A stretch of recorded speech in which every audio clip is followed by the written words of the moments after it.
Alors le sujet de l'atelier, c'était comment la nature peut être une solution en ville.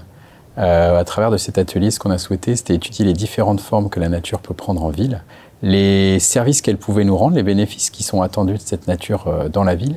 Qu'est-ce qu'on entend par nature en ville, puisque finalement c'est un mot qui est assez et qui est extrêmement large. Ne pas se focaliser uniquement sur la partie végétale, la partie animale, et aussi la nature invisible. On a beaucoup parlé de la question des sols, ce qui est sous nos pieds et qu'on voit rarement, mais qui finalement est le support en fait bien souvent de cette nature. La nature, elle nous permet aussi de compenser ou d'absorber parfois des événements climatiques intenses. Quand vous avez des pluies qui sont extrêmement fortes, cette nature, elle va, du fait de la perméabilité du sol, ralentir en tout cas ou absorber les inondations, éviter que le système d'égout ne déborde par exemple.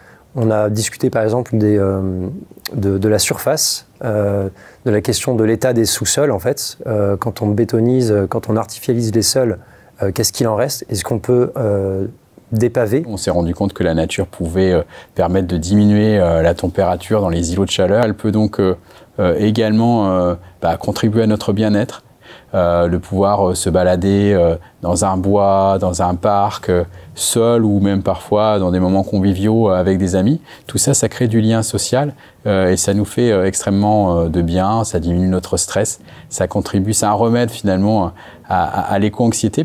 Et puis la nature en ville, c'est tous les jours faire l'expérience d'histoire naturelle où on peut tout simplement faire l'expérience du beau, d'un oiseau, d'une fleur en pleine floraison, d'une abeille qui butine. On a beaucoup évoqué le besoin de formation, le besoin de partage de savoir. Le projet vraiment pratique qui a été dit, c'est d'intégrer les savoirs naturalistes dans la formation des étudiants en santé pour que un futur professionnel de santé voit la nature parfois comme un remède, une prévention vis-à-vis des problèmes de santé. Et c'est vrai que c'est un des rôles auxquels on pense quand on pense à l'université. Et en fait, il y a plein de gestes, de savoir-faire et de savoir-être aussi par rapport à la nature en ville, qui ne sont pas innés, qu'il faut apprendre.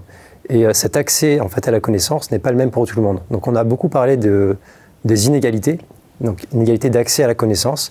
Donc intégrer en fait le plus possible de savoirs, même parfois des savoirs populaires. On a tous des parents ou des grands-parents qui, sans avoir été à l'université, avaient une recette pour soigner les piqûres d'ortie ou que sais-je. Donc ce besoin de partager en fait entre savoirs populaires, que l'université soit un petit peu cette passerelle entre les différents acteurs et différents âges de transmission de savoir. Donc ça pourrait se traduire concrètement par des modules dans certaines formations. Et c'est relié aussi à un autre projet qui serait une aire éducative, donc un espace qui serait créé sur le campus bordelais où on ferait l'expérience de nature en plein air. C'est-à-dire qu'on n'apprendrait plus en amphithéâtre ou devant des livres ou devant des vidéos, mais on ferait l'expérience de nature, de jardinage ou de la biodiversité, de recensement, en étant, pourquoi pas demain, dans l'enceinte du Haut-Carré, dans un espace de découverte et de pédagogie.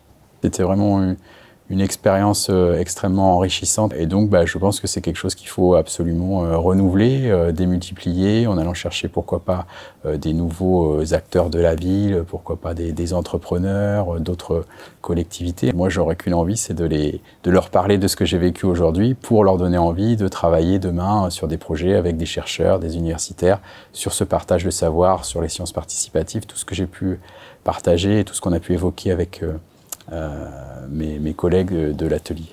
C'était intéressant parce qu'on avait des experts autour de la table. On avait des gens qui n'avaient que très peu de connaissances sur le sujet, des gens qui s'y connaissaient, des gens qui étaient responsables paysagistes, biodiversité, chefs de projet dans des structures qui avaient une réelle expertise dans la matière. Pour ma part, j'ai vraiment rencontré des gens qui sont...